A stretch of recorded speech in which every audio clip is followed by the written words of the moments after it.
नमस्कार, आप देख रहे हैं न्यूज़ 11 भारत। मैं हूं अभिषेक सिन्हा आपके साथ। गठबंधन में हठबंधन। दरअसल गठबंधन की गांठें कहीं ना कहीं ढीली पड़ती दिखाई दे रही हैं। हम बात INDIA गठबंधन की कर रहे हैं। गांठें ढीली पड़ चुकी हैं। 4 दिन से आरजेडी के चमकते हुए चेहरे माने जाते हैं तेजस्वी यादव, लेकिन अब चर्चा है सियासी गलियारे में कि तेजस्वी यादव घुटने टेकने वाले हैं। कहां तो 19 सीटों की बात थी, 19 सीटों से घटकर 12 सीटों पर बात आई, अब शायद 7 सीटों पर भी मान जाए। दूसरी तरफ वाम दलों ने भी, भाकपा वाले ने भी मोर्चा खोला हुआ है। 6 से 8 सीटों की मांग है। कैसे पूरा करेगा गठबंधन, क्योंकि 70 सीटों की घोषणा तो सीएम हेमंत सोरेन कर चुके हैं। तो अब गठबंधन की गांठ कमोबेश खुल चुकी है, लेकिन हठ का बंधन अभी चल रहा है। यह जिद का बंधन है। ये वो हठी लोग हैं जो कोई भी चीज मानने को तैयार नहीं। अब नजारा देखिए, दिलचस्प नजारा। लुइस मरांडी कल रात ज्वाइन करती हैं जेएमएम को, और आज जेएमएम के कैडर ने बगावत कर दिया है जामा में। यह माना जा रहा है कि जामा से लुइस मरांडी जेएमएम के टिकट से चुनाव लड़ेंगी, लेकिन वहां जेएमएम के कार्यकर्ताओं ने विरोध कर दिया है, सड़क पर उतर गए और कह रहे सोरेन परिवार से कोई भी चुनाव लड़ेगा तो स्वीकार है, लुइस मरांडी के लिए वो लोग खिलाफ में बैठेंगे। दूसरी तरफ बात कीजिए कुणाल साडंगी की। टिकट ना मिलने से नाराज कुणाल साडंगी जेएमएम में वापसी करते हैं। कई तरह के भावुक पोस्ट भी लिख रहे हैं। लगातार सोशल मीडिया पर उनका भावुक पोस्ट आ रहा है। भावुकता में बह रहे हैं, क्योंकि पार्टी ने तो समीर मोहंती को करीब करीब फाइनल चिट दे दी है। क्लीन चिट है समीर मोहंती को कि समीर मोहंती चुनाव लड़ेंगे बहरागोड़ा से। तो कुणाल साडंगी क्या करेंगे? किस नाराजगी के कारण पार्टी छोड़कर गए हैं और इतने भावुक हुए पड़े हैं? अब समीर मोहंती भी स्पष्ट है कि चुनाव उनको लड़ना है। पार्टी ने ग्रीन सिग्नल दे दिया है। कार्यक्रम में कौन कौन से नेता आने वाले हैं, निमंत्रण पत्र भी समीर मोहंती की तरफ से फोन किया जा रहा है कि इस दिन नामांकन करूंगा, आ जाइएगा। अब कुणाल साडंगी और लुइस मरांडी दोनों की स्थिति कहीं ना कहीं पेसो फेस में फंस गई। आरजेडी पर आइए तो आरजेडी का सीट शेयरिंग फाइनल नहीं है। भाकपा पर आइए, भाकपा अलग राग अलाप रही है। जमुआ में केदार हाजरा को जेएमएम टिकट दे रही है, तो जमुआ से भाकपा टिकट मांग रही है। पूरी तरीके से मामला उलझा हुआ है। ये अभी तक का सियासी दर्शन हमने आपको कराया। एक रिपोर्ट देखिए, फिर चर्चा करेंगे अपने अतिथियों के साथ। इंडी गठबंधन की गांठ पड़ रही ढीली। गठबंधन में शामिल दलों में मजबूत हो रही जिद की गांठ। जेएमएम की लिस्ट जारी नहीं, लेकिन प्रत्याशी कर रहे नामांकन। जेएमएम की बहरागोड़ा सीट बन गई गले की हड्डी। कुणाल साडंगी टिकट की आस में कर रहे भावुक पोस्ट। बीजेपी छोड़कर सोमवार की रात ही ज्वाइन किया जेएमएम। समीर मोहंती ने ठोक दिया है पार्टी के इशारे पर ताल। अब कौन होगा बहरागोड़ा से जेएमएम का उम्मीदवार? आरजेडी को मैनेज करने के लिए पक रही कौन सी खिचड़ी? 100 घंटों से जमे हैं तेजस्वी यादव, पर्दे के पीछे क्या चल रही डील? आरजेडी के कुछ उम्मीदवारों को सीधे पटना से भेजा जा रहा सिंबल। आरजेडी के प्रत्याशी कर रहे भीतर खाने नामांकन की तैयारी। आरजेडी ने मांगी है 10 से ज्यादा सीटें। भाकपा माले ने ठोक दिया है 8 सीटों पर दावा। गठबंधन के इशारे पर कर रहे इंतजार, नहीं तो होगी तकरार।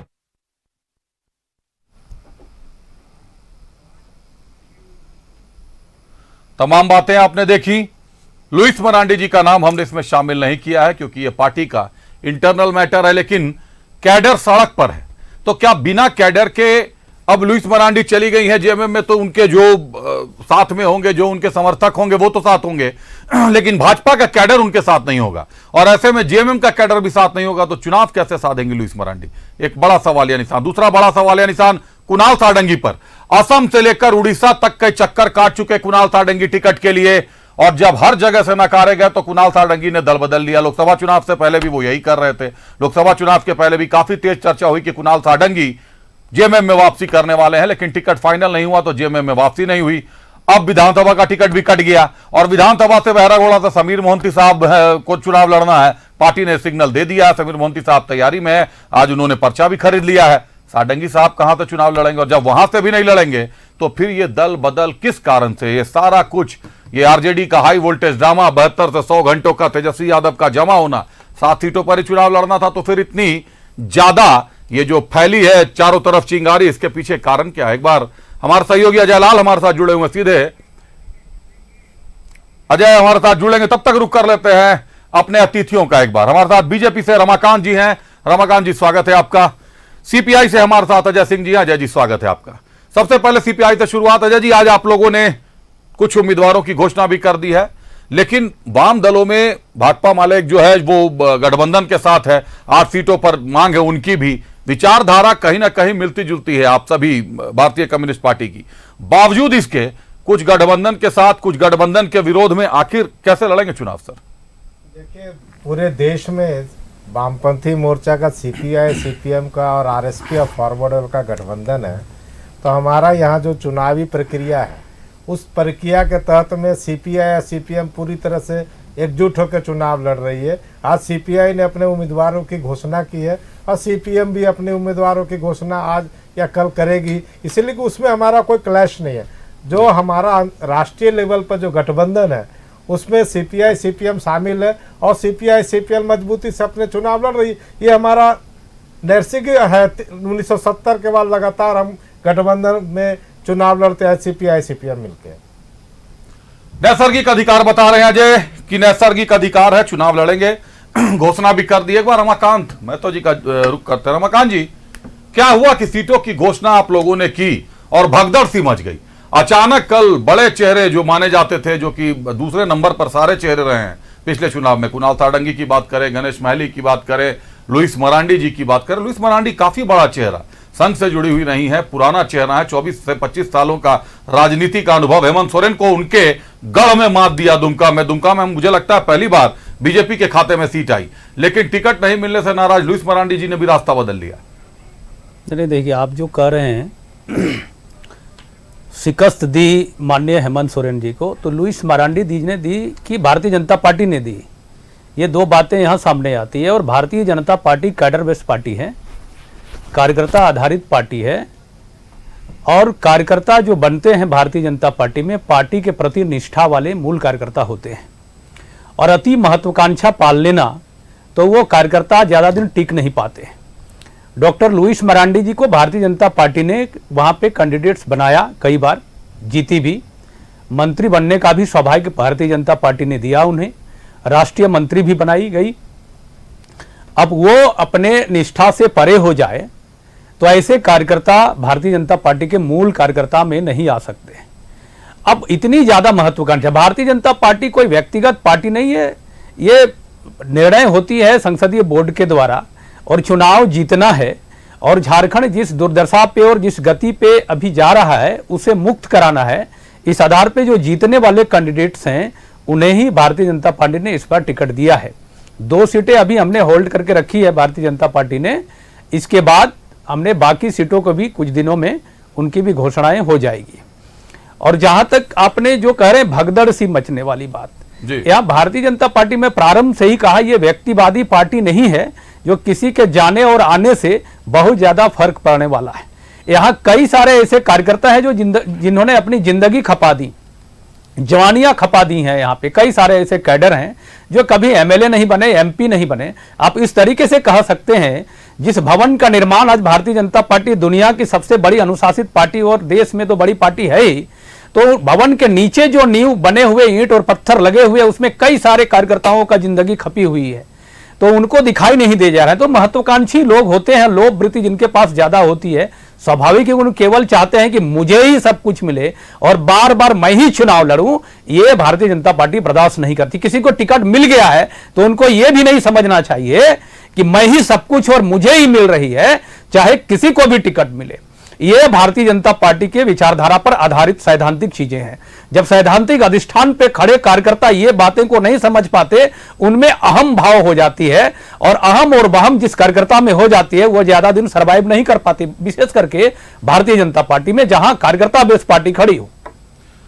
आपकी बातें आप ही लोगों के फैसले से कुछ कुछ मिलती हैं, कुछ कुछ नहीं मिलती हैं। फिर रांची विधानसभा में ये सारी बातें क्यों नहीं लागू होती? रांची 6 बार से विधायक हैं सीपी सिंह, स्वाभाविक है जी, पार्टी ने निर्णय लिया होगा। हाँ। मैं तो कह रहा हूं प्रारंभ में ही कि भारतीय जनता पार्टी में क्या कोई ऐसा परिवार है जहां से सिंबल बैठता हो? हमारे बगल में जो मित्र बैठे हुए, इनके पार्टी में भी नहीं होती है, कम्युनिस्ट पार्टी में। लेकिन जो तीन पार्टियां जो दिखाई देती हैं वो परिवार पे फैसले लिए जाते हैं, सिंबल वहां से दी जाती है। लेकिन भारतीय जनता पार्टी में प्रक्रिया होती है, उस प्रक्रिया के तहत टिकट दी जाती है। रांची की सीटें हो चाहे कहीं की भी सीटें हो, उस आधार पर सीट दी जाती है। और उसमें से कोई व्यक्ति कहे कि मैं पार्टी से भी ऊपर हूं और मेरे हिसाब से पार्टी चलेगी, ये नहीं चलेगा। चलिए, हमारे साथ हमारे दो सहयोगी अजय लाल जुड़ गए रांची से और जमशेदपुर से मनोज सिंह जुड़ गए हैं। अजय, पहला सवाल तो आपसे, 100 घंटों से करीब 100 घंटे हो गए तेजस्वी यादव को रांची में जमे हुए, और 100 घंटों से आरजेडी के नेता चेहरा ताक रहे हैं गठबंधन का और तेजस्वी यादव साहब का कि आखिर चुनाव लड़े कि ना लड़े। अब मिथिलेश ठाकुर साहब ने नामांकन कर दिया, समीर मोहंती नामांकन को तैयार हैं, कांग्रेस ने अपनी सूची जारी कर दी, लेकिन आरजेडी के और भाजपा के साथ हालात ऐसे हैं, जेएमएम भी उसी पेच में फंसा हुआ है कि जो फाइनल सीटें वहां तो नामांकन हो जा रही है, लेकिन जो सीटें फाइनल नहीं है वहां पर अभी पेच फंसा हुआ है। आखिर पर्दे के पीछे कौन सी डील होगी अजय कि आरजेडी सीधे 19 से 12, 12 से 7 पे आके मान जाए, या 7 से कुछ 2-4 कम भी हो जाएंगे तो मुझे लगता है कि अब मानने की स्थिति, मानने के हालात बन चुके होंगे पर्दे के पीछे। अभिषेक, अभी मैं जहां खड़ा हूं ये डोरंडा बाजार है और मेरे सामने एक बोर्ड लगा हुआ है, इसमें लिखा हुआ है Deepavali offer, making charge free और 30% डिस्काउंट, और इन कैश यदि करते हैं तो वो डिस्काउंट 50% चला जाता है। कैश में 50% तक जा रहा है। कहा, ये मेरे सामने एक मैं बोर्ड देख रहा हूं। बिल्कुल अभिषेक, नगद में 50% तक डिस्काउंट है। बिल्कुल, मैं वही कह रहा हूं कि दीपावली धमाका, डोरंडा बाजार का इलाका, मेरे सामने एक बोर्ड लगा हुआ है जिसमें लिखा हुआ ऑन मेकिंग चार्ज 30% डिस्काउंट और इन कैश में 50% डिस्काउंट, और यह भी कहा जा रहा है कि क्रेडिट कार्ड की भी सुविधा मौजूद है। आप मेरी इन बातों को समझिए। शुक्रवार की रात तेजस्वी यादव रांची आए, रांची आने के बाद सीधे मुख्यमंत्री से मिले। मुलाकात कितने देर की हुई? 7 मिनट की। फिर शनिवार गुजर गया, रविवार गुजर गया, सोमवार को मुलाकात होती है, मात्र 5 मिनट गए, गला मिले और फिर चेहरे पर अविश्वास की भावना लेकर लौट गए और होटल में रुके हुए हैं। अब इसका मतलब आरजेडी के कार्यकर्ता तो समझ रहे हैं। तेजस्वी यादव पर अब सवाल उठने लगे हैं कि रांची में जमने का क्या मतलब है। चुनाव लड़ना है, नहीं लड़ना है, कार्यकर्ता समझ चुके हैं। और अभी जब हमारी आपसे बातचीत हो रही है, शनिवार की सुबह, रविवार की दोपहर तक तेजस्वी यादव से मिलने वालों की संख्या हजारों में थी। स्थिति यह थी कि रेडिसन ब्लू के पास गाड़ी तक लगाने की जगह नहीं है, और आज तेजस्वी यादव से मिलने वाले उंगली पर गिनने वाले कार्यकर्ता मौजूद हैं। 2 पड़ाव बनाया गया है राजधानी रांची में। तेजस्वी के यादव के लिए एक अलग होटल है और उसके बाद जो भोला प्रसाद यादव हैं, जयप्रकाश यादव हैं, उनके लिए एक अलग होटल की व्यवस्था की गई है। अब इन सब के पीछे क्या रिलेशन है, कहाँ कुछ हो रहा है, क्या कहानी है, कौन सी स्क्रिप्ट लिखी जा रही है, इस स्क्रिप्ट का मतलब क्या है। धड़ाधड़ नॉमिनेशन हो रहा है, न तेजस्वी यादव को झारखंड मुक्ति मोर्चा तवज्जो दे रहा है, न कांग्रेस तवज्जो दे रहा है। शनिवार की सुबह राधा कृष्ण किशोर तेजस्वी यादव के बगल में बैठे हुए थे होटल रेडिसन ब्लू में, और आज की खबर यह है कि वो कांग्रेस में शामिल होने जा रहे हैं। ये तमाम तरह की कहानियां हैं। यह मानकर चलिए कि पर्दे के पीछे एक बड़ी कहानी है। और मेरे सामने एक बोर्ड लगा है, फिर दोहरा दे रहा हूँ, दोहरा दीजिए। दीपावली धमाका है, स्पेशल ऑफर है 30%। तो दीपावली का धमाका है, स्पेशल ऑफर है 30%, और कैश में तो 50% तक है ना अजय? 50% तक की रियायत है कैश में। बिल्कुल, कैश में 50% है और क्रेडिट कार्ड की भी सुविधा है। चलिए, झारखंड और यदि आप ऑनलाइन पेमेंट करना चाहें जी तो ऑनलाइन पेमेंट भी कर सकते हैं। पटना, रांची, कोडरवा पूरा रास्ता खुला हुआ है। जी, मेरे बिल्कुल, बातों बिल्कुल। का इशारा आप समझ गए होंगे। बिल्कुल, जनता भी समझ रही है, दर्शक भी समझ रहे होंगे अजय। निश्चित तौर पर जो इशारे आपने किए हैं, कहीं ना कहीं पर्दे के पीछे की डील इसी तरह बढ़ती हुई दिखाई दे रही है, क्योंकि पार्टी के नेताओं का कद कहीं ना कहीं प्रदेश में छोटा होता हुआ दिखाई दे रहा। आरजेडी का कोई उनकी नहीं सुन रहा, भाकपा की भी वही हालत है, भाकपा वाले की, उनकी भी कोई नहीं सुन रहा, कोई उनकी सुध नहीं ले रहा, लेकिन दोनों अपना राग अलाप रहे हैं। मतलब कुल मिला के ये कहें तो 11 सीटें फेंक दी गई हैं कि भैया लेना है लो, नहीं लेना है तो उन 11 पर भी हम प्रत्याशी दे देंगे या किसी और के लिए खुला रखेंगे। अब और भी बहुत सारी पार्टियां हैं जो चुनाव लड़ेंगी, तो जो जीत के आएगा उसमें से किसी को जगह उसमें से मिलेगी। 70 सीटों पर जो महागठबंधन का दावा है वो गठबंधन रहेगा। बने रहिएगा। जय मनोज भी हमारे साथ जुड़े हुए हैं। मनोज, बड़ा दिलचस्प नजारा हो गया है बहरागोड़ा का। मनोज, कुणाल सारंगी नाराज हो गए, टिकट नहीं मिला, लोकसभा में भी टिकट कट गया, लोकसभा में भी बहुत हाथ पैर उन्होंने चलाए लेकिन रास्ता नहीं खुल पाया जेएमएम का। अब बहुत भावुक भी हो गए हैं, लिखा है उन्होंने, पोस्ट भी काफी भावुक लिख रहे हैं और निश्चित तौर पर भावुक होना भी लाजमी है। उड़ीसा से लेकर असम तक का चक्कर काटा, उसके बावजूद टिकट उनको नहीं मिला। अब जेएमएम में आए तो उनके समर्थक, मीडिया को यह लगा कि कुणाल सारंगी जेएमएम का बड़ा चेहरा हो सकते हैं बहरागोड़ा से। लेकिन आज की तो हमारी सूचना है मनोज की समीर मोहंती को क्लीन चिट है। समीर मोहंती ने पर्चा भी खरीद लिया है और नामांकन दाखिल करने वाले हैं। तो जेएमएम का चेहरा कौन होगा बहरागोड़ा से, समीर मोहंती या कुणाल सारंगी?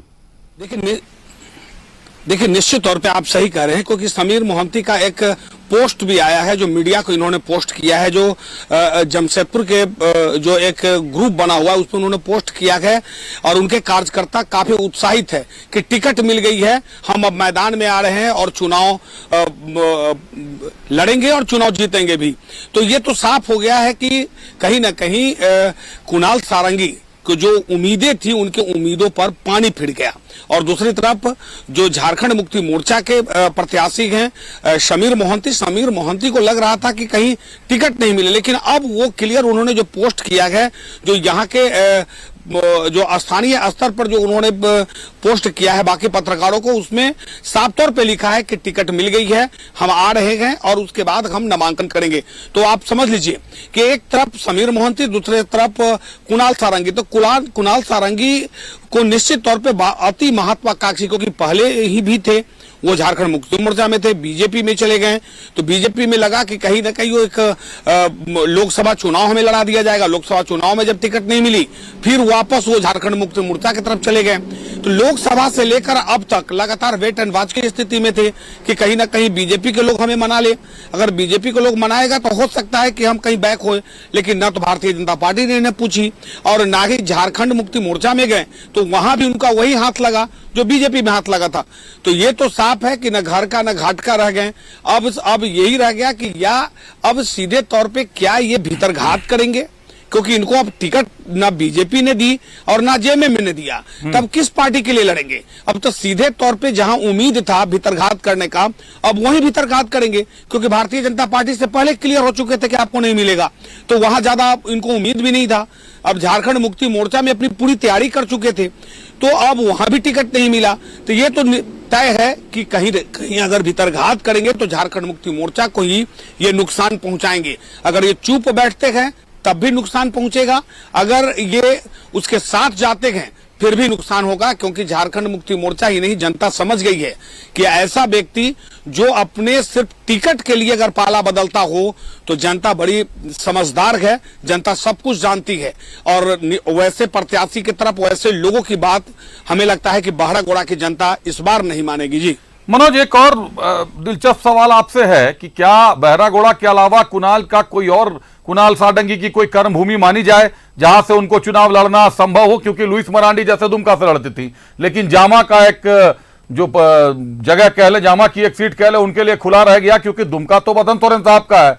अब वहां दुमका में जामा में भी विरोध शुरू हो गया, तो अब दुमका से लड़ेंगी तो बसंत सोरेन साहब का टिकट तो मुझे नहीं लगता कि सोरेन परिवार काट सकता है, या बसंत सोरेन का टिकट पार्टी काटेगी। तो ये कुणाल सारंगी साहब के लिए क्या विकल्प खुले हैं सिंहभूम में कि अगर बहरागोड़ा से नहीं लड़े तो और कहां से लड़ेंगे? देखिए, आप बहुत बढ़िया सवाल किया निश्चित तौर पे कि इनके पास सिर्फ दो ही विकल्प है, एक तो बहरागोड़ा है और दूसरा जो है वो विकल्प है जमशेदपुर पूर्वी। तो जमशेदपुर पूर्वी कांग्रेस के खाते में चली गई है, डॉक्टर अजय का नाम क्लियर हो चुका है। अब इनके कोल्हान की बात अगर करें तो कोल्हान में कोई भी ऐसा जगह नहीं बचा है जहां इनका अपना वर्चस्व हो, क्योंकि लगातार ये पूर्वी और पश्चिमी से ये लगातार अपना लोकसभा चुनाव की तैयारी कर रहे थे। तो पूर्वी में पश्चिमी में उन्होंने अपना एक भाड़े पर घर भी ले रखा था, लगातार जमशेदपुर में में जमे हुए थे, लोगों से मिल रहे थे, लोगों के लिए काम भी कर रहे थे, समाज सेवा में उतरे हुए थे, समाजी स्तर पर काम कर रहे थे। तो जमशेदपुर जो शहरी इलाका है, पूर्वी और पश्चिमी, यहाँ एक रास्ता बनता था, लेकिन यहाँ तो एक बन्ना गुप्ता को पहले टिकट मिल चुका है, दूसरे डॉक्टर अजय कुमार को टिकट मिल चुका है। झारखंड मुक्ति मोर्चा का परंपरागत सीट जो है वो जमशेदपुर पूर्वी रहा है, लेकिन इस बार कांग्रेस के पाले में चली गई है। अगर वो सीट पर अगर कहीं न कहीं अगर पेंच फंसता तो हो सकता था कि कुणाल सारंगी को जमशेदपुर पूर्वी से लड़ाया जा सकता था, क्योंकि जेएमएम का परंपरागत सीट रहा है। लेकिन इस बार तो कांग्रेस के खाते में चली गई। अब उनके लिए कोल्हान में हमें नहीं लगता है कि कोई ऐसा सीट होगा, कोई ऐसा जगह होगा कि जहां से उनको चुनाव लड़ाया जाए, क्योंकि ये भी देखना है कि जो ST SC सीट होगा, जो रिजर्व सीट है, वहां से लड़ नहीं सकते हैं। तो वैसे सीट कितने बच्चे हैं कोल्हान में? बहुत मामूली बच्चे हुए हैं। दूसरी तरफ अगर कहे सीधे ईचागढ़, तो ईचागढ़ में झारखंड मुक्ति मोर्चा के जो प्रत्याशी है उन्होंने नामांकन भी कर दी है, वो सीट भी इनके हाथ से निकल गया है। चाईबासा जा नहीं सकते हैं, पूरा वहां पर रिजर्व सीट है। तो अब ऐसी स्थिति में इनके लिए सिर्फ अब एक ही रास्ता है कि या तो कि जिस पार्टी में है बने रहें, नहीं तो सीधे तौर पे अब ये अपने सामाजिक कार्यकर्ता है, समाज के लिए काम करते हैं, वो करें, लेकिन दूसरा कोई रास्ता नहीं दिख रहा है। जी, तो सामाजिक कार्यकर्ता हैं, काम करते रहे। हालात कुणाल सारंगी के कुछ अच्छे नहीं नजर आ रहे, घर के न घाट के वाली स्थिति हो गई है कुल मिलाकर जो अभी के हालात है। एक बार अजय लाल का रुख कर लेते। अजय, एक आखिरी सवाल आपसे, बने रहिएगा मनोज हमारे साथ। अजय, एक आखिरी सवाल आपसे। जेएमएम ने, मिथिलेश ठाकुर साहब ने भी नामांकन कर दिया, ईचागढ़ से भी नामांकन हो गया, समीर मोहंती भी नामांकन की तैयारी में है। कांग्रेस ने तो अपनी सूची ही जारी कर दी कि कहीं ऐसा नहीं फिर सीट को लेकर पेच हो जाए, कोई नया सीट मांगने लगे तो अब कहां से देंगे। लेकिन आरजेडी भी करीब करीब अजय तैयार है नामांकन के लिए, सिंबल भेजे जा चुके हैं जिन नेताओं को चुनाव लड़ना है। सुरेश पासवान का नाम सामने आ रहा है कि सुरेश पासवान को चुनाव लड़ाना है। उसके अलावा कुछ नाम और है मेरे पास जो कि आप ही के जरिए आए हैं। तो ये सिंबल बांटने का क्या खेल है? जब सीट बटा ही नहीं तो सिंबल बांट के अंदर अंदर मतलब बाकी जगह के नेताओं को, कार्यकर्ताओं को शांत रखना है कि भाई बाकी को तो चुपचाप से नामांकन करवा देना है, जो गठबंधन में चल रहा है खेल। देखिए अभिषेक, राजद की अभी दोनों शाखाएं कार्यरत है 24 घंटे से। पटना शाखा चालू है और रांची शाखा भी शुक्रवार की रात से चालू हो गया है जी। अब इन शाखाओं में क्या क्या खेल होगा कहना मुश्किल है। कुछ सीटें तो राजद के लिए है सुरक्षित, लेकिन कुछ सीटों पर दांव फंसा हुआ है पूरी तरीके से। और ये जैसा कि मैंने कहा कि लालटेन भभक जरूर रहा है, लेकिन किसी को झुलसाएगा इसकी कम संभावना है। अंतिम में वही होगा। झारखंड मुक्ति मोर्चा यह जानती है कि राजद बहुत छटपटाएगा, बहुत उछलेगा, बहुत कूदेगा। उसकी मजबूरी है सांप्रदायिक ताकतों को राज्य से भगाना, क्योंकि जब सांप्रदायिक ताकत रहेगा। बिल्कुल अजय, सांप्रदायिक ताकत लक्ष्य तो कई निर्धारित है, लेकिन सवाल यह है कि जो रास्ता चुना है इन लोगों ने उससे जनता बहुत असमंजस में है। जनता ये निर्णय नहीं ले पा रही कि नेता पर भरोसा करें, विचारधारा पर भरोसा करें या दल पर भरोसा करें। तो जनता के साथ असमंजस के हालात है। बहुत धन्यवाद अजय आपका, बहुत धन्यवाद मनोज आपका, आप दोनों का बहुत धन्यवाद हमसे जुड़ने के लिए, तमाम जानकारियों के लिए आप लोगों का। तो करते हैं अतिथियों का। आंसू से परवाज हमारे साथ जुड़ गए हैं। एक बार परवाज के पास चलते हैं। परवाज, आप लोगों के गठबंधन के लिए तो अच्छी सूचना है। INDIA गठबंधन कुछ इधर उधर जिच पिच बहुत चीज नजर आ रही है। मतलब ये तो संभवतः पहली बार हुआ है कि बिना सूची जारी हुए जेएमएम के प्रत्याशी नामांकन भी कर रहे हैं, आरजेडी के प्रत्याशी भी नामांकन को तैयार है। कांग्रेस ने तो अपनी पहली सूची जारी कर दी है। अब सूची जारी करने के बाद क्या विरोध प्रतिरोध सामने आते हैं ये अभी बाकी है। परवाज, अभिषेक, अभी आपने ब्रेक से पहले बोला था कि कुछ पार्टियों के जो गठबंधन के हैं दल, उनके सिंबल आ चुके हैं। ये सिंबल का बात नहीं है अभिषेक, यहाँ चल रहा है टिकट का खेल। यहाँ पे टिकट बेचने का कालाबाजारी हो रहा है। जिस तरह से ये भ्रष्टाचार में लूटे थे और ये जान रहे हैं कि अब हमको झारखंड में तो आना नहीं। मतलब कोई दिवाली ऑफर, जो अभी अजय लाल हमारे सहयोगी कह रहे थे, कोई दिवाली ऑफर खुला हुआ है क्या? वही लग रहा है देख के। इनको पता चल गया है कि देखिए हम भ्रष्टाचार में जिस तरह से खनन से लेके, पत्थर से लेके, पानी से लेके, बालू तक सब तो बेच दिए झारखंड का 5 साल में। अब क्या करें, अब टिकट बेचने का खेल इनका चालू है। इसलिए ये इनको भली भांति पता हो गया है कि जनता का मूड से या जो जनता के बीच में जो चर्चा चल रही है कि एनडीए की सरकार आ रही है, तो उससे ये जान गए हैं कि अब हमें क्या करना है, तो ये टिकट का कालाबाजारी कर रहे हैं, इसी के लिए इस तरह का चीज़ चल रहा है। और ये तो बड़ा मतलब कि सोशल मीडिया में बहुत एक्टिव हुआ करते थे, दूसरे दल से सवाल पूछते थे कि क्या हुआ, आपका टिकट का घोषणा हुआ नहीं, आपका कैंडिडेट का घोषणा हुआ नहीं। आज स्थिति वही हो गई है, वो सवाल इनके मुंह पे तमाचा की तरह आ गई है। जिस तरह से अभी आप देख रहे हैं, जनता भी देख रही है कि चुनाव है, जब आप आए थे भ्रम फैला के और आप इस तरह का जो प्रचार प्रसार करके जो पोस्टर में बैनर में इस तरह का जो दिखाए थे, तो आपको होना चाहिए, कॉन्फिडेंट होना चाहिए। लेकिन जिस तरह से ये खींचातानी कर रहे हैं, कहीं ना कहीं जनता का विवेक के साथ ये खेल रहे हैं कि ये जनता क्या करेगी। लेकिन जनता ने अपना विवेक और मन बना लिया है कि सशक्त एनडीए की सरकार को लेके आना है, इसलिए आप देखिए और चर्चा कीजिए। परवाज, दल बदल पर आपकी क्या राय है? हम लोग देख रहे हैं लुइस मरांडी, कुणाल सारंगी, कई लोगों ने दल बदला, लेकिन बड़े असमंजस की स्थिति है कि रोशन लाल चौधरी साहब दल बदलकर आंसू से बीजेपी में आते हैं। ये मतलब क्या है? एक विचारधारा, एक गठबंधन, फिर दल बदलने के पीछे कारण क्या है? देखिए, दल बदल नहीं है। आपने बोला रोशन लाल चौधरी जी के बारे में, ये दल बदल नहीं है। राजनीति में एक रणनीति होती है। आप अगर हमको किसी लक्ष्य के प्राप्ति के लिए जाना रहा, हम घटक दल के नाते अगर 81 सीट पे हमारा लक्ष्य है कि हमारे 81 सीट पे झारखंड की जनता को सेवा करना है, तो ये रणनीति का एक हिस्सा होता है कि हमारे जो जनाधार वाले नेता है रोशन चौधरी जी, हो सकता है कि वो एक दूसरे सिंबल पे लड़े, क्योंकि सीधे सीधे ये बात कोई दल का नहीं है, हमारा एनडीए घटक दल का बात है कि हमें ज़्यादा से ज़्यादा 81 सीट पे जो झारखंड की जनता का सेवा करना है। ये तो आप देखिए दूसरे दल में दिख रहा है कि आप लोकसभा में देख लीजिए, लोकसभा में जो टिकट के लिए ललायित थे वो जाके इंतजार करते रह गए। आज क्या अचानक यह आपत्ति हो गई, विपत्ति आ गई है कि माननीय मुख्यमंत्री जी को, वही जिसको गंदा पानी वो कह रहे थे, वो गंदा पानी का घूंट उनको पीना पड़ रहा है। तो ये सीधे सीधे दिख रहा है कि अब उनके पास ना कोई जनाधार वाले नेता है।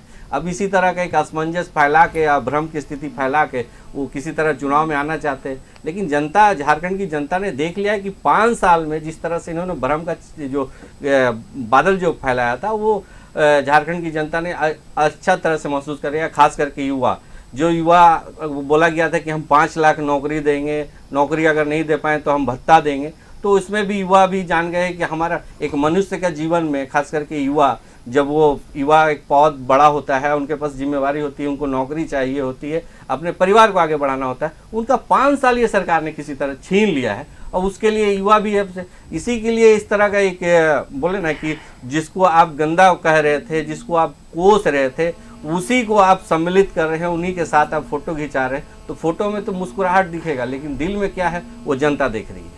फोटो में मुस्कुराहट दिखेगी, दिल में क्या है जनता देख रही है। अजय, एक बार आपका रुख करता हूं, सीपीआई इस पूरे समीकरण को कैसे देख रही है? आप लोगों ने अपने प्रत्याशियों की घोषणा कर दी, एक तरफ एनडीए है, एक तरफ आईएनडीआई है आपके सामने, और जिन सीटों पर आपने घोषणा की है कमोबेश सभी सीटों पर दोनों लोगों के प्रत्याशी हैं।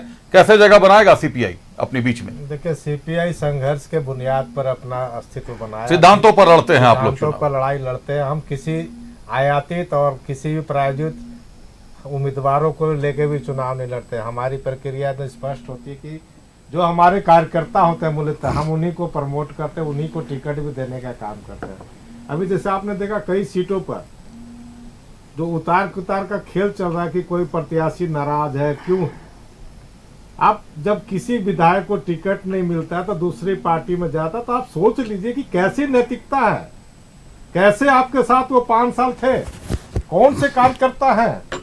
ये नैतिकता का सबसे बड़ी पार्टी हिंदुस्तान की अगर हम कहते हैं जी, और उनके यहाँ कार्यकर्ता जो जैसी टिकट नहीं मिलता चेंज करने की बात करता है, और आप भी आता दूसरी पार्टी के दलों को आता उसको तुरंत टिकट देते हैं। तो मेरा तो एक साफ कहना है, लोकतंत्र में ऐसी परिस्थिति होनी चाहिए, चुनाव आयोग को सोचना चाहिए कि कोई भी व्यक्ति जो एन चुनाव के मौके पर अगर दल बदल करता है, उसमें ऐसा कानून आना चाहिए कि किसी पार्टी का भी हो नेता हो, जब दल बदल के चुनाव से 10 दिन पहले नोटिफिकेशन के बाद अगर बदलता है, उसको चूनाव लड़ने की इजाजत नहीं देनी चाहिए। ये बड़ी बात कही। अगर वो इजाजत नहीं मिले बिल्कुल, तो जो देख रहे हैं ना आक्रोश है, चूंकि आप दूसरे दल के नेताओं को प्रमोट कर रहे हैं। हमारे भाई जी ने कहा, बहुत अच्छी बात कहा कि रोशन लाल चौधरी जी रणनीति के तहत चुनाव लड़ने गए। अरे रणनीति के तरफ नहीं गए, वो अगर रणनीति की तरह रहते तो आंसू से लगातार लड़ रहे थे चुनाव, उनको भाजपा में जाने की जरूरत पड़ी क्या? और दुनिया की सबसे बड़ी पार्टी को लोबिन हेमरेज जैसा लोग चाहिए, समीर महंती जैसे लोग चाहिए और रोशनलाल चौधरी जैसे लोग चाहिए। तो कार्यकर्ता जो इनका बेसिक कार्यकर्ता है, रामाकांत जी ने ठीक कहा, जो कार्यकर्ता है उपेक्षा जब महसूस करता है, उसको लगता है कि हम तो सालों झंडा ढो रहे हैं लेकिन हमारी जगह आया कोई, लॉलीपॉप लेकर आया, तुरंत में टिकट लिया, अब विधायक बन जाता है, वो कहीं ना कहीं नाराजगी इसकी दिखती है, आम जनता में दिखती है। भले वो चुनाव के समय नहीं कुछ बोलता, मुखर होकर नहीं बोलता है, क्योंकि उसने बुनियादी रूप से पार्टी को खड़ा करने में जिनकी भूमिका होती है वो सोचते चलो पार्टी को हम सच्चे सिपाही हैं। लेकिन जो कार्यकर्ता को एमएलए एमपी आप बना देते हैं, टिकट नहीं मिला तुरंत दूसरे दलों में जाते हैं, इन पर विचार करे, इलेक्शन कमीशन का ऐसा नोटिफिकेशन करे। अगर मेरे भाई लोग सहमत है तो बताएं, इससे बड़ा दल बदल जो इलेक्शन के मौके उस पर रोक लगाने की भी बात होगी, अब भ्रष्टाचार पर भी रोक लगेगी। परवाज कुछ कहना चाह रहे हैं आप, बताएं। देखिए अभिषेक, अभी जब माननीय रोशन चौधरी जी जब बीजेपी में के कैंडिडेट डिक्लेयर हुए थे तो बड़का गांव विधानसभा जो परिवर्तन चाह रहा है उसमें आप देखिएगा कि एक खूबसूरत तस्वीर आपके पहले आपके साथी हैं आयुष, उन्होंने बड़ा अच्छा कोट किया था कि परवाज जी बहुत खूबसूरत तस्वीर आज दिखाई दी।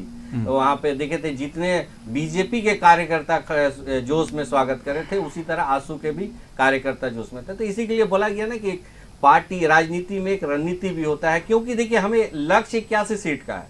81 सीट में किसी तरह हम लोग नहीं चाहते कि भ्रम फैला के किसी तरह ये आए और जनता को ये बेवकूफ बनाए। तो इसका एक हिस्सा था। अजय जी को मैं मतलब उसी लक्ष्य पे तो आप लोग, उसी लक्ष्य पे तो आपने चतरा में जनार्दन पासवान को भी दे दिया। नहीं, उसी लक्ष्य में तो चतरा में जनार्दन पासवान साहब भी लोजपा के टिकट से भाजपा से लोजपा में चले गए, चुनाव लड़े। ये साहब आजसू को ही सीट क्यों नहीं मिली? हम अपने पार्टी का लेके हम तो बता रहे कि हमारा जो तो आजसू को ही सीट क्यों नहीं मिली? बड़का गांव सीट से रोशनलाल चौधरी लड़ते रहे, तो रोशनलाल चौधरी को भाजपा में किस समीकरण, वही समीकरण तो जनता समझना चाह रही है। परवाज, कुछ समीकरण होता है, शीर्ष नेतृत्व बैठ के फैसला करते हैं, संसदीय दल की बैठक होती है और दूसरी बात यही होती है, तो फैसला होती है तो फैसला हो गई। यहाँ सबसे बड़ा ये देखना चाहिए कि जब वो फैसला अगर संसदीय दल ले लेती है, कैंडिडेट वहाँ डिक्लेयर हो जाता है, तो वहाँ देखना चाहिए कहीं किसी तरह से कोई प्रदर्शन नहीं हो रहा है, कोई विरोध नहीं कर रहा है। क्यों होगा? आप तो अपने ही दल में गए हैं। जब आपके देखिए, जब पत्रकार ही बोले कि खूबसूरत तस्वीर दिखा दे रही है, तो ये पत्रकार का नजरिया अलग अलग, जनता के नजर का ही या जनता का ही पत्रकार का नजर से ही देखते हैं पत्रकार। दूसरी बात मैं अजय जी को एक चीज और बता देता हूँ, ये बैठे बोल रहे थे कि आप बैठे साथियों को क्या कहना है, जो उन्होंने अभी इलेक्शन कमीशन को जो अपना सजेशन दिया था, इलेक्शन कमीशन को आपने सजेशन दिया था, अभी आप टीवी के माध्यम से आप बोल रहे हैं अजय जी, इससे दिया नहीं था, वो मांग कर रहे हैं। लेकिन अगर इससे पूर्व इलेक्शन कमीशन का चुनाव से पहले भी ऑल पार्टी की मीटिंग के साथ एक समन्वय और सजेशन होता है, उस टाइम क्या आपने लिखित दिया था क्या? कुछ उस तरह से बोला था? उन्होंने नहीं बोला कि उन्होंने एक नैतिकता की बात, नैतिकता ही, मैं तो बोलूं नैतिकता भी होनी चाहिए, राजनीति में शुचिता भी होनी चाहिए। चलिए एक बार, लेकिन उसका एक समझ लेता हूँ, भ्रम फैलाने कि दल बदल कानून तो लाने के लिए अटल बिहारी वाजपेयी ने पहले बार संसद में उठाया था कि दल बदल कानून नहीं होना चाहिए। तो सवाल ये उठता है कि नैतिकता से आप कैसे चेंज होता है? 2 दिन पहले वो आदमी सेकुलर रहता है, 2 दिन आपके बाद आने के बाद चेंज हो जाता है। ये तो पार्टी में, अरे मैंने ये डिमांड किया, पार्टी की नैतिकता होनी चाहिए, दलों की नैतिकता तो इतनी होनी चाहिए, दलों की नैतिकता होनी चाहिए कि जो कल आया उसको टिकट दे रहे हैं और कार्यकर्ता उपेक्षित हो रहा है, इसका कौन जिम्मेवार होगा? ये दल को सोचना चाहिए। मैंने ये कहा, मैंने ये नहीं कहा कि किस दल से दे रहे, हमको किसी दल से तो दिक्कत नहीं है, लेकिन नैतिकता की बात है कि दलों को सोचना चाहिए कि नहीं सोचना चाहिए। चलिए रमाकांत जी, आप लोगों ने सीटों का बंटवारा तो बहुत अच्छा किया। 68 सीट मुझे लगता है भाजपा के हैं, 10 आजसू के हैं, और 2 जदयू को दिया आपने और 1 लोजपा को दिया है ना। ये बंटवारा बड़ा अच्छा था, लेकिन लोजपा वाली सीट भी आप ही के पास है। कहीं ना कहीं जनार्दन पासवान साहब चले गए, प्रत्याशी हैं, बीजेपी के पास ही रह गई, लोजपा का बस सिंबल लग गया। और रोशनलाल चौधरी साहब को भी आप लोगों ने इंपोर्ट कर लिया, सांसद के भाई हैं साहब, सांसद है उनके बड़े भाई चंद्र प्रकाश चौधरी साहब आजसू के सांसद हैं, और उनके अपने छोटे भाई आजसू के ही गठबंधन दल में बीजेपी है, बीजेपी में आ जा रहे हैं। थोड़ा नजारा दिलचस्प है। चलिए आप पूछना क्या चाहते हैं? पूछना आपसे ये चाह रहा हूं कि इसको बीजेपी और बीजेपी के कार्यकर्ता कैसे लेते हैं। तो पहले मैं नैतिकता से शुरू करता हूं। आपको जहां से इच्छा हो सर। ठीक है, हाँ, नैतिकता क्या है। अजय जी जो नैतिकता की पाठ पढ़ा रहे हैं यहाँ पे, और वो पाठ राष्ट्रीय स्तर से लेकर क्षेत्रीय स्तर तक जब आते हैं तो इनकी नैतिकता ध्वस्त हो जाती है।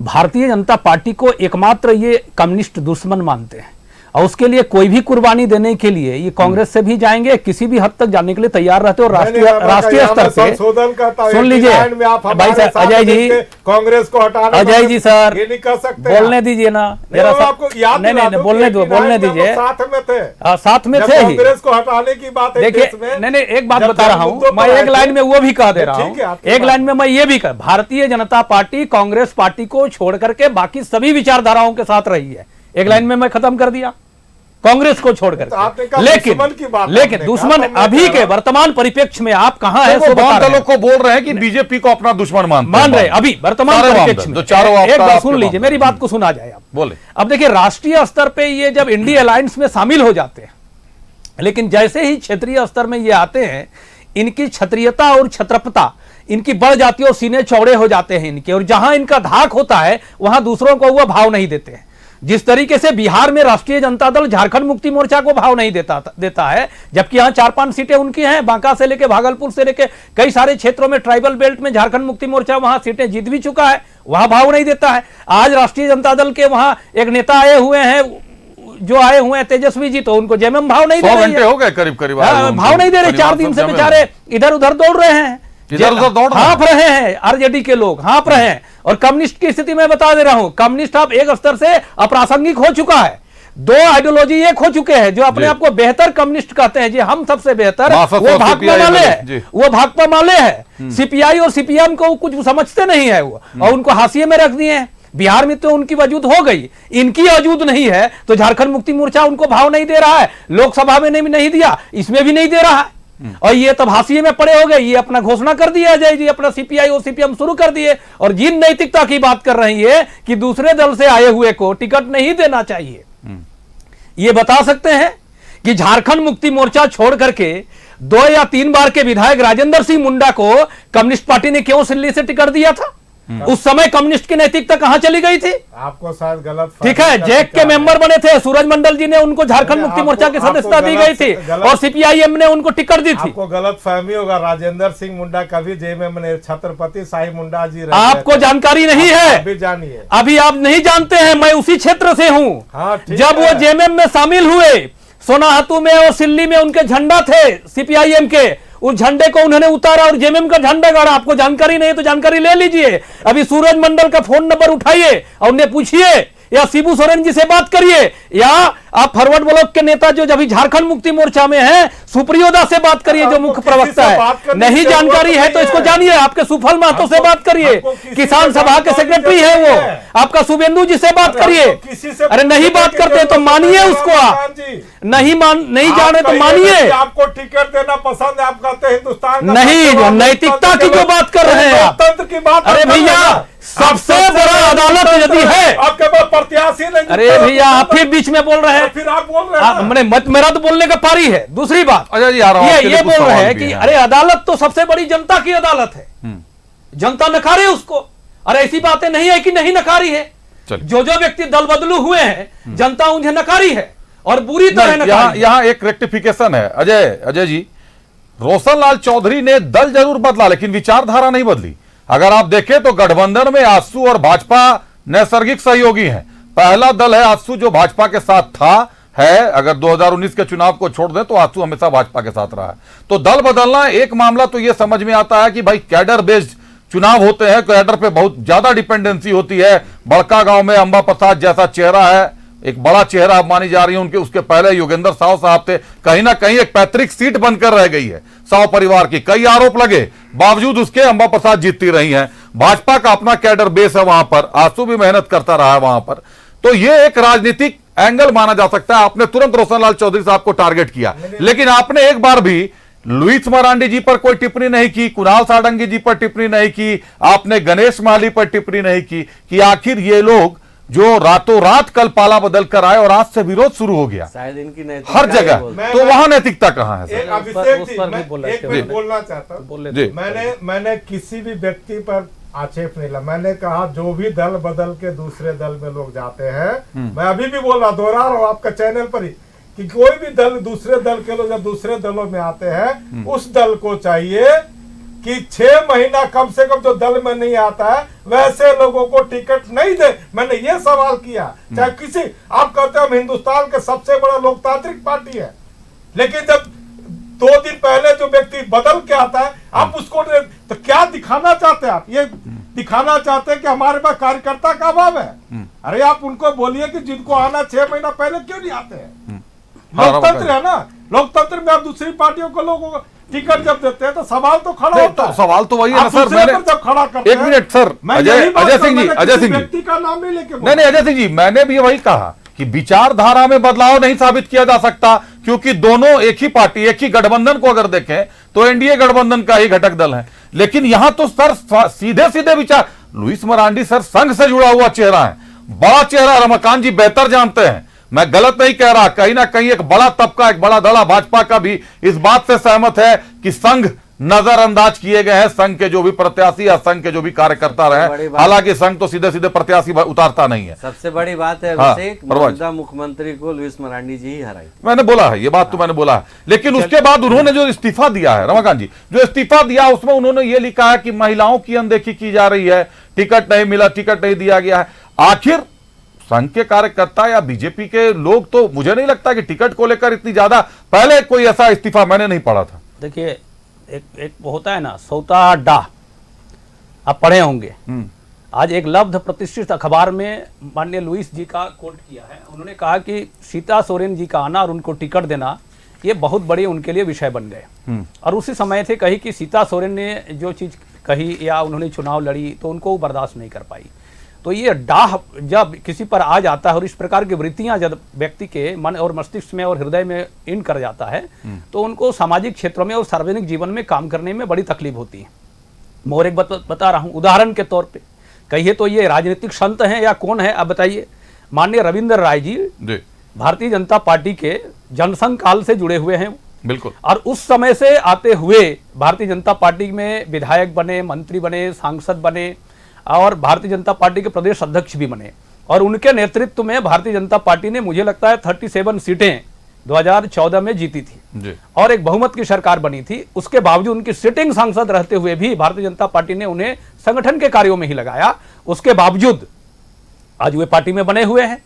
तो ऐसे राजनीतिक संतों को आप क्या कहेंगे? तो इसे भारतीय जनता पार्टी में मिलेंगे। पोटका में भी विद्यार्थी परिषद में लंबे अरसे में उन्होंने काम किया। पोटका तो में आप कहिएगा, आप दूसरी बात करें, नहीं ऐसे हैं। मैं तो कह रहा हूं अभी भी भारतीय जनता पार्टी में इस ब्रिज के नीचे जो जड़ जमे हुए हैं, नीचे जो ईंटें और पत्थर लगे हुए हैं, जिंदगी खपा दी है कई कार्यकर्ताओं ने, वो बाहर दिखाई नहीं देते। और कई ऐसे अनुषंगिक संगठन भी हैं जो राष्ट्रीय विचारधारा से जुड़ करके भारतीय जनता पार्टी को मजबूत करने में लगे हुए हैं। और मेरे जैसे कार्यकर्ता भी, मैं तो भी जमीन से आया हुआ कार्यकर्ता हूं, मैं बूथ से ले आया हुआ हूं, कई सारे अनुषंगिक संगठनों से आया हूं। 90 में मैं पार्टी ज्वाइन किया था, तो आप सोच लीजिए मैं कितने दिनों से पार्टी में हूं। युवा मोर्चा का प्रदेश अध्यक्ष रहा, कई सारे पदों में रहा, जिला में रहा, तो कई सारी स्थितियों में दायित्व का जिम्मेदारी मैंने किया इसको। लेकिन अगर आप अन्यथा न ले तो एक बात जरूर कहूंगा कि प्रवक्ताओं को मैंने जो देखा है, हर दल के प्रवक्ताओं को, आप जनता को भी संबोधित करते हैं, आप मीडिया को भी संबोधित करते हैं, लेकिन कहीं ना कहीं टिकटों के बंटवारे में जो लोग भीतर खाने से निकल कर आते हैं, जिनका चेहरा कभी लोगों ने नहीं देखा है, कई बार तो मीडिया वालों ने भी नहीं देखा। बता दे रहा हूं, अब उनके चेहरे चमकने लगते हैं। और एक बात मैं कह दे रहा हूं, जैसे नैतिकता की जो बात है, क्या अजय जी सीपीआई और सीपीआईएम, आरएसपी और फॉरवर्ड ब्लॉक जो झारखंड में जिनकी भूमिका बिल्कुल नहीं है और नगण्य कर दी है, केवल 3 पार्टियां यहां पे है, उनके खिलाफ बोलने में इनको कभी बोलते हैं पीसी करके कि सरकार ठीक है, या ये इस गठबंधन के बारे में कभी बोलेंगे, इंडिया अलायंस के बारे में ये कभी नहीं कहेंगे। ये नैतिकता यहां बात करेंगे, ऊपर में एक हो जाएंगे, यहां भी एक हो जाएंगे, यानी अंदर बाहर दोनों जगह टीवी में आके प्रदर्शन करेंगे, बाकी जगह समर्थन करेंगे।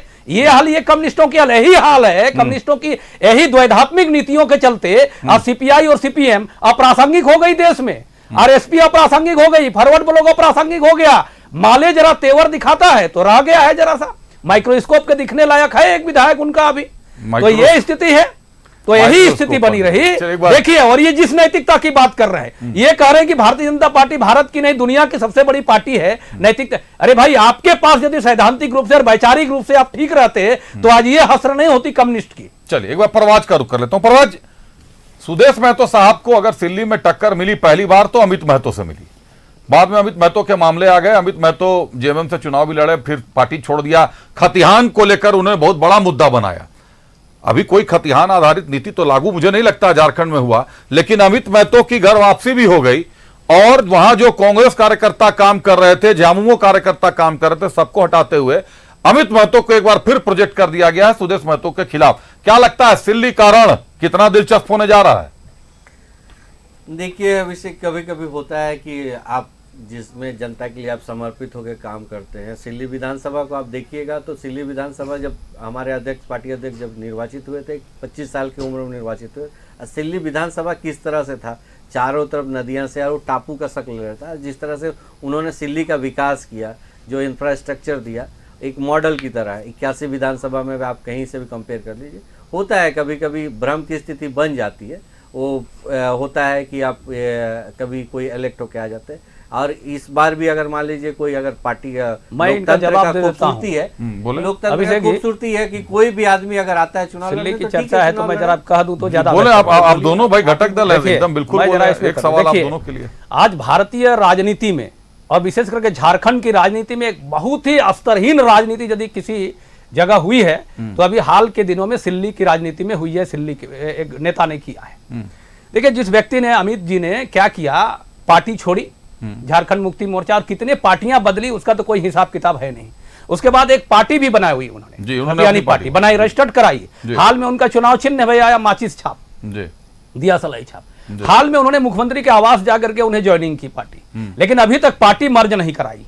और यही व्यक्ति 21 किलोमीटर दौड़ते रहे 81 विधानसभा में कि सरकार को हमको ध्वस्त करना है, हेमंत की नीति सही नहीं है, शिबू सोरेन की नीति सही नहीं है, झारखंड मुक्ति मोर्चा की नीति सही नहीं है, इंडिया अलायंस की नीति सही नहीं है। आज वही व्यक्ति उनके गोद में जाके बैठ जाते हैं। क्या ये नैतिकता है? क्या इनका जवाब दें अजय जी। कैसे ये देखते हैं अजय जी? नैतिकता है क्या? नैतिकता मानते हैं अमित ये महतो नैतिकता का है जो क्या? कदम है, इतना स्तरहीन राजनीति, हाँ, और ये बताइए अभी तक उन्होंने पार्टी मर्ज नहीं कराई है। हमको तो लगता है इस पे बात अभी भी करके, खतियानी इस पे पार्टी बात उनकी जो करके है हम लोग वक्त उनको मर्ज बर्बाद नहीं कर कराई रहे है। हैं। नहीं, जब इस जनता- पे बात देखिए, नहीं, जब सुदेश जनता- महतो एक बड़ा चेहरा है परवाज। आपको और अगर बड़ा अमित चेहरा है, महतो लोकतंत्र अमित में महतो लेके आते हैं चुनाव लड़ने। नहीं, अमित लेकिन महतो अमित महतो ने जिस शिकस्त दिया व्यक्ति था। विशेष के लेके हम लोग बात कर रहे हैं, मैं उससे हम लोग व्यक्ति बात विशेष करते नहीं, हैं, विधानसभा वहाँ की जनता ही विशेष खारिज कर देगी। मैं विधानसभा विशेष मैं बात कर रहा हूँ। रमाकांत जी से तो आग्रह करूंगा कि ये सवाल जो है ना मुख्यमंत्री हेमंत सोरेन जी से पूछना चाहिए। अगर मेरा पार्टी का मामला आता तो वो कभी शामिल नहीं होते। आप अलायंस में है, उस अलायंस अरे में भैया, आपको कौन कहता है अलायंस में? हमें बोले ना कि हम आप इंडी अलायंस में है कि नहीं है? झारखंड में हम लोग इंडिया आप- अलायंस का पार्टनर नहीं रहे। सीपीआई नहीं है सर, उसमें सीपीआई एमएल है और एमएसएस मासस है। नहीं तो फिर क्यों नहीं नैतिकता की बात क्यों करते हैं? क्यों नैतिकता की बात क्यों नहीं कर रहे करेंगे हम? हैं? आप जब बात कर रहे हैं, आप एक जगह आप रहेंगे कहते हैं, साथ, एक जगह नहीं रहेंगे, इसका विरोध करेंगे। कोई बात नहीं होता है कि एक आप जगह बात समर्थन, कीजिएगा। एक जगह प्रदर्शन, ये कौन सा राजनीति है श्रीमान? ये कौन नैतिकता की बात कर रहे अभी हैं? तो आ गए जगह पर। हैं? अब वही से नीतीश कुमार को गलियाते थे, आज गलिया लेके बैठे हुए ना। अरे भाई, नीतीश तो फिर- कुमार को फिर आप जब नैतिकता की बात हमने की- आज क्षेत्रीय पार्टियों को, सुनिए, आज लोजपा को हमने रामाकांत जी, सीटें सुनिए, नहीं, दी, सुनिए। आज सो यूडीपी थी, जब आज सो आपकी पार्टी नहीं बनी थी, नैतिकता की तब बात भी की- हमने नैतिकता के अरे आधार पर भैया, क्षेत्रीय पार्टियों को नैतिकता जगह की- दी। अरे कई लोग तो बाबूलाल मरांडी कहते थे कि भाजपा में जाऊंगा तो कुतुब मीनार से कूद जाऊंगा, तो कई ऐसी चीजें क्यों नैतिकता की बात करते हैं? नहीं तो आप भाई, उसको अध्यक्ष बना मतलब के कुल रखें। मिलाकर आप लोगों की बात मान ले कि किसी राजनीतिक दल में अब नैतिकता नहीं बची है। दर्शकों तक यही संदेश जा आप रहा है आप बोलिए ना लोगों कि को। हमारा पार्टी का नीति कहता है ये, हम ऐसा चाहते हैं समाज को, हम भी चाहते हैं।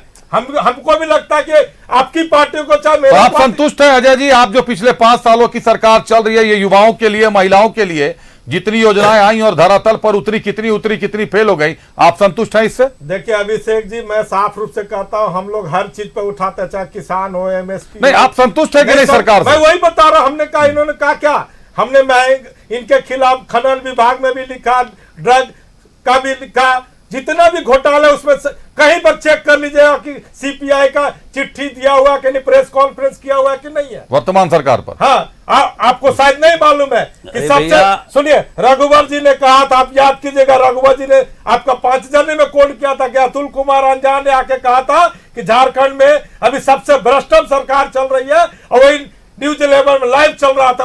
तो ऐसी बात नहीं, आप किसी पर आरोप लगाने से पहले उसको जानिए, समझिए। हम नैतिकता का समर्थन, हम जनता के बीच जनहित के मुद्दों का समर्थन करते हैं, किसी व्यक्ति विशेष के लिए हम नहीं है कि व्यक्ति विशेष के लिए हम करते हैं। हम जन मुद्दों पर जनता के द्वारा जो भी काम अच्छा चलिए, एक आखिरी संदेश सर, दर्शकों के लिए एक आखिरी संदेश दे दीजिए, वक्त की पाबंदी है। अजय जी शुरू कीजिए। हम लोग चाहते हैं कि लोकतंत्र का पर्व है और लोकतंत्र में जनता अधिक से अधिक निकले और जो जनहित में काम करने वाले सरकार को चुन के लाए। रमाकांत जी। यानी स्वाभाविक है, राज्य के विकास के प्रति राजनीतिक दलों को निष्ठा भी होनी चाहिए, प्रतिबद्धता भी जतानी चाहिए, और राज्य के विकास को ही केंद्र मान करके चुनाव में अधिक से अधिक वोटिंग हो और जनता अपना मताधिकार का प्रयोग करे और एक सशक्त सरकार चुने। यही भारतीय जनता पार्टी संदेश देना चाहती है। प्रवास। देखिए, झारखंड नवनिर्माण के संकल्प के साथ झारखंड की जनता ने संकल्प ले लिया है कि अब नहीं आएगी भ्रष्टाचार की सरकार राज्य में। मैं बस इतना ही मैं बोलूंगा कि जनता का यही बात है कि अब भ्रष्टाचार की सरकार राज्य में नहीं आएगी। तमाम संदेश आपके सामने है, लेकिन जो विषय था हमारा गठबंधन में हठबंधन, वो दरअसल ये था कि गठबंधन के भीतर अलग अलग जो दल है इंडिया गठबंधन में, वो सारे लोग अपने अपने हट को लेकर अब कायम है। सबकी अपनी अपनी जिद है और ये एक बड़ी जिद है जिसको सुलझा पाना बहुत मुश्किल लग रहा है। एक तरफ आप देखिए कि आरजेडी और भाकपा वाले ये उलझन में है कि करें तो क्या करें, किस सीट से लड़े, कौन, और मांगना पड़ रहा है। चुनाव लड़ने के लिए सीटें मांगनी पड़ रही हैं। हमारा सहयोगी अजय लाल जो आरजेडी कवर करते हैं आपके सामने, उन्होंने कहा कि 4 दिन से तेजस्वी यादव जमे हुए हैं और दिवाली धमाका का एक पोस्टर भी पढ़कर बताया 50% डिस्काउंट है, मेकिंग चार्ज पर भी 30% डिस्काउंट है, और इधर बैकफुट पर आरजेडी दिख रहा है। उस पोस्टर का और आरजेडी के क्रियाकलापों के बीच कितनी समानता है, इस पर न्यूज 11 कोई टिप्पणी नहीं करेगा, लेकिन चुनावों में जो बड़े चेहरे जब चमकते हैं और अचानक जो सामने नजर आता है, उसके बाद देखने से यह जरूर सवाल उठ जाता है मन में कि पर्दे के पीछे आखिर वो कौन सी डील है, वो मैनेज का कौन सा खेल है कि जहां स्थानीय नेताओं को गौण कर दिया जाता है, उनके सोच, उनके क्रियाकलाप, उनके कार्यों पर पैर रखकर रौंद देते हैं बड़े नेता, और सारे छोटे नेता जो लोग जमीन पर काम करते हैं वो कहीं के नहीं होते। अब दल बदल का सिलसिला तो चलता रहेगा। बड़े चेहरे बीजेपी के माने जाते थे, उन्होंने दल बदला है, लेकिन कितने कारगर होंगे। हमने दोनों सीटें बताई, दोनों सीटें फंसी हुई हैं, चाहे कुणाल सारंगी हो चाहे लुइस मरांडी हो। गणेश महली साहब के अलावा तो विकल्प ही नहीं है चंपाई सोरेन का। चंपाई सोरेन के लिए तो गणेश महली को तोड़ना ही था, यह तो पूर्व निर्धारित था और इसकी तैयारी अपने समय पर जोरों पर थी। बाकी लोगों का धीरे धीरे जैसे जैसे नामांकन होते जाएगा चेहरे देखते जाएंगे, चेहरे बदलते जाएंगे। धन्यवाद करते हैं अपने अतिथियों का।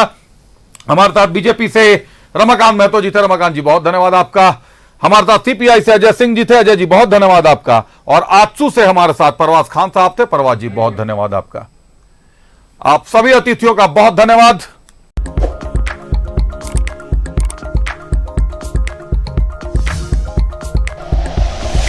Like and share videos, subscribe करें हमारा चैनल और प्रेस करें बेल आइकॉन। न्यूज़ 11 भारत, सच है तो दिखेगा।